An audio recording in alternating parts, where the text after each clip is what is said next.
युवक समुदाय है वो स्वयं अपने समाज के उन्नति के लिए, उनको आगे बढ़ने के लिए स्वयं निर्णय करने का भी क्षमता उन लोगों में विकसित हो और वो आगे बढ़ें। इस बात को लेकर के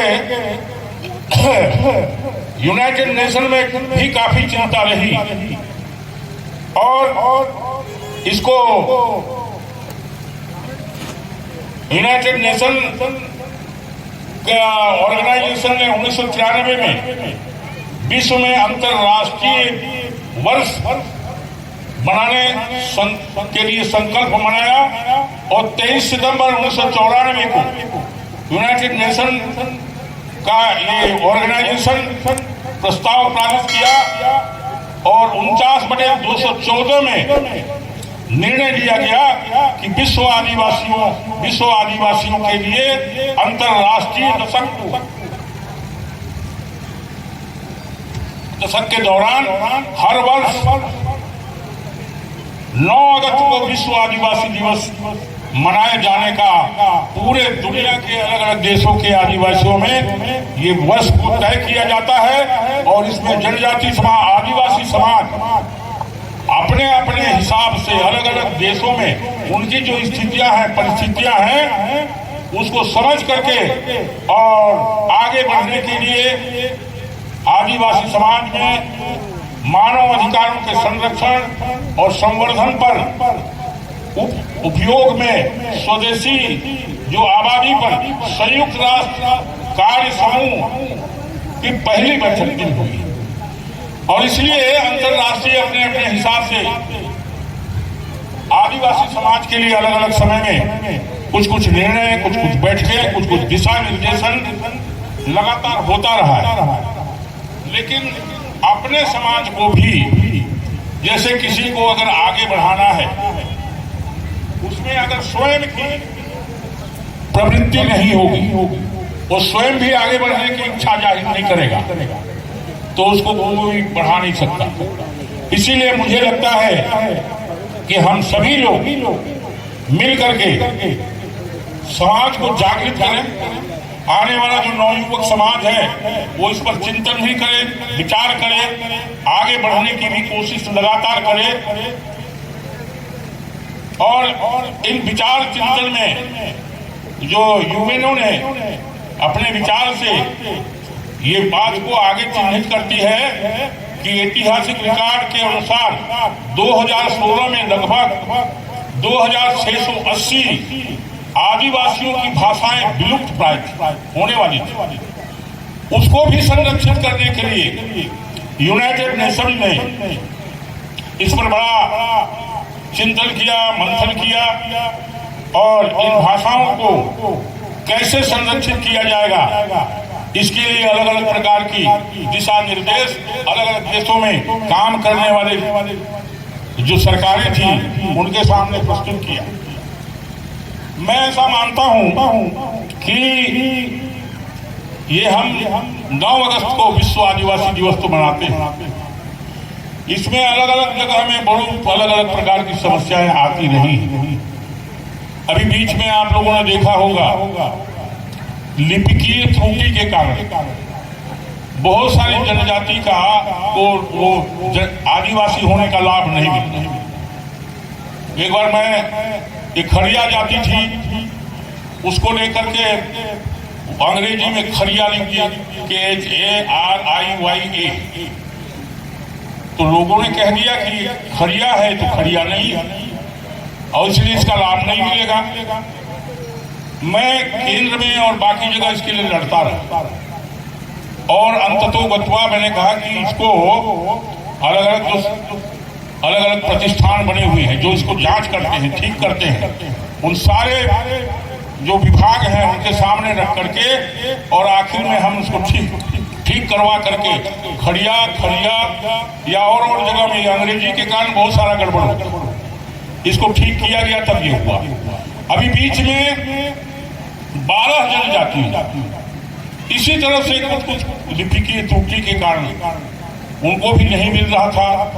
मैंने केंद्र सरकार से इस संबंध में तो जाकर के अलग अलग उसका डिपार्टमेंट जो देखने वाला है, उसका मंत्रालय को देखने वाला, उसका मंत्री, उसका सचिव, सारे लोगों के सामने इस विषय को रखा और मैंने कहा कि कोई छोटी मोटी त्रुटि के कारण इतना बड़ा समुदाय का जो लाभ मिलने वाला है आदिवासी समाज के होने के कारण, उसको रोका जाना कहीं से उचित नहीं।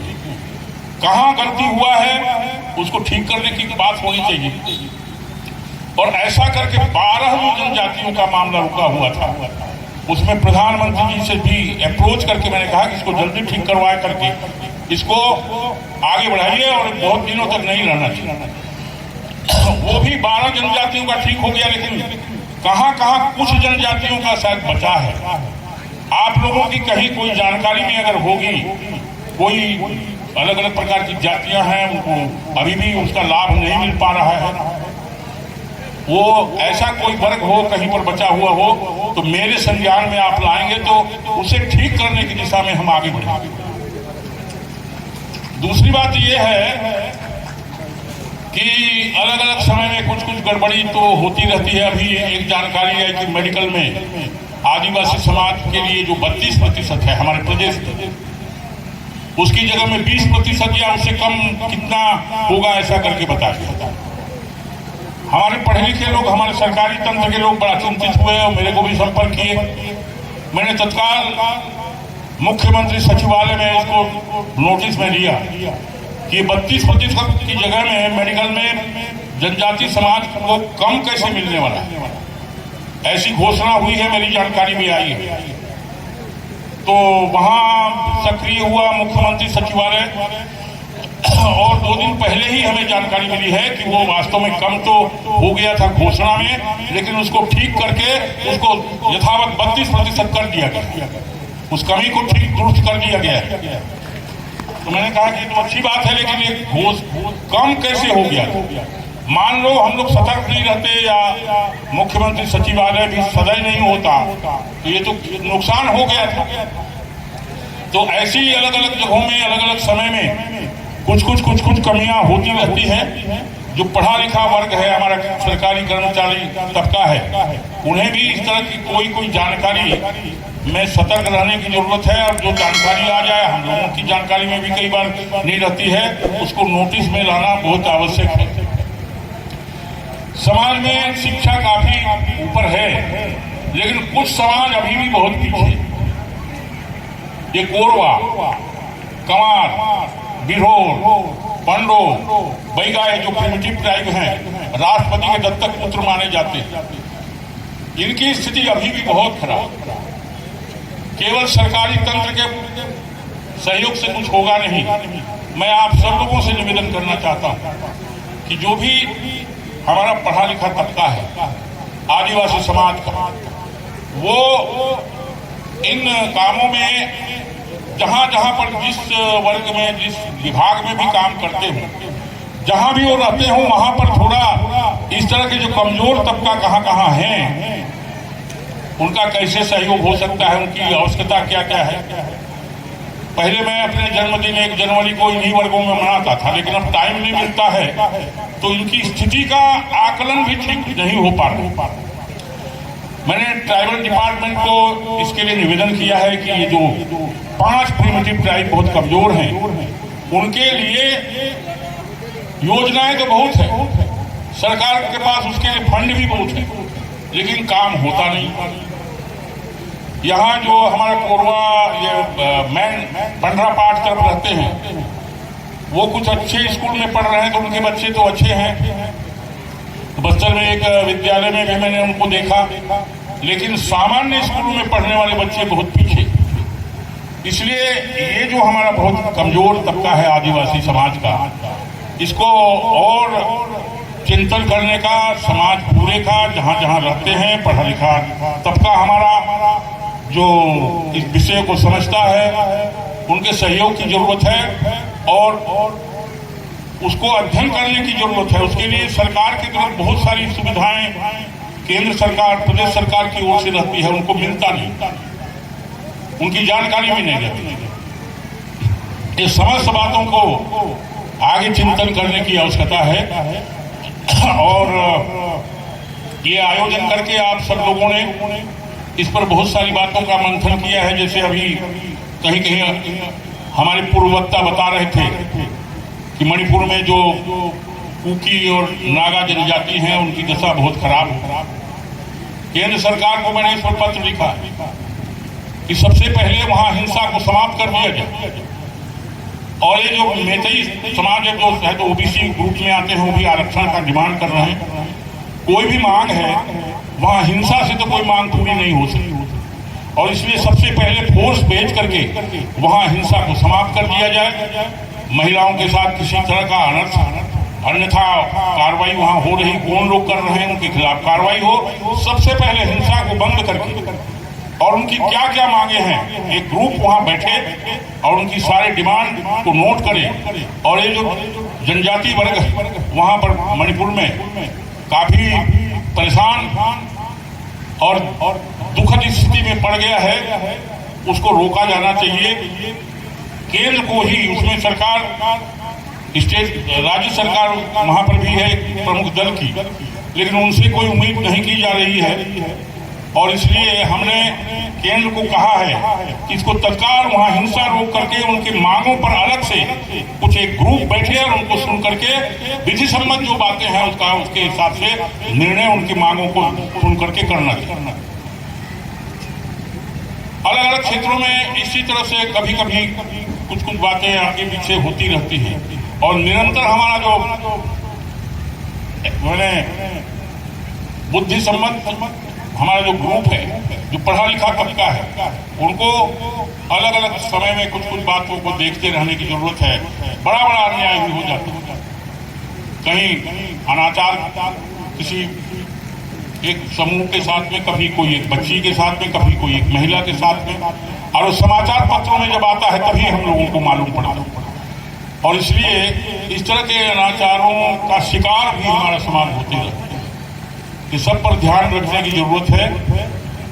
आप लोगों ने ये कार्यक्रम आयोजित करके विश्व आदिवासी दिवस जो 9 अगस्त है इसको मनाने का एक सार्थक तरीका ढूंढा, इस पर चिंतन हो, बातचीत हो, समाज की दिशा और दशा पर मूल्यांकन हो, उसका अलग अलग वर्ग के लोग कितने प्रकार की जनजातियां हैं, वो कहाँ हैं, कौन कौन हैं।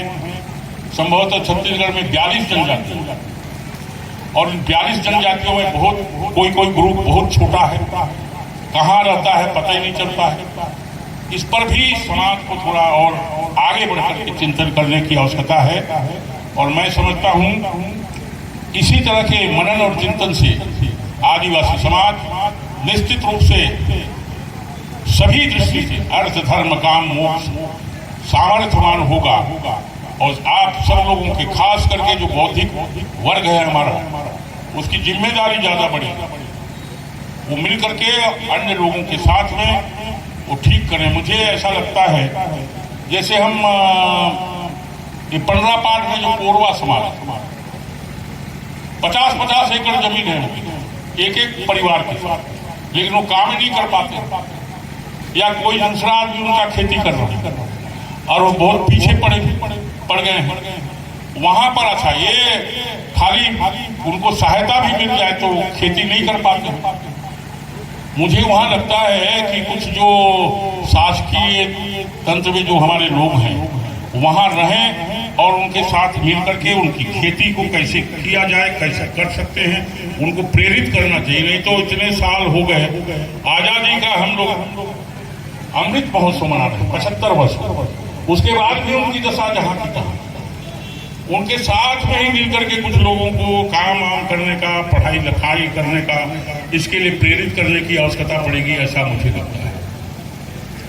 और इस चिंतन मनन में और भी बहुत सारी बातें सामने आई होगी, ऐसा मैं मानता हूं। और यहाँ मैं देखा कि अच्छा नृत्य वगैरह भी महिला समूह बड़ा अच्छा कर रहे थे और उनको इनाम भी प्राप्त हुआ, ये भी और अच्छी बात है। हमारा लोक संस्कृति इसको भी भूलना नहीं है। अलग अलग जैसे धीरे धीरे हम लोग पढ़ाई लिखाई कर रहे हैं तो हमारा मूल जो संस्कार है, संस्कृति है, गीत है, संगीत है, भूला जाता। तो कुछ महिलाओं ने यहाँ पर कार्यक्रम प्रस्तुत किया उससे अच्छा लगा कि कुछ न कुछ तो जानते हैं, समझते हैं।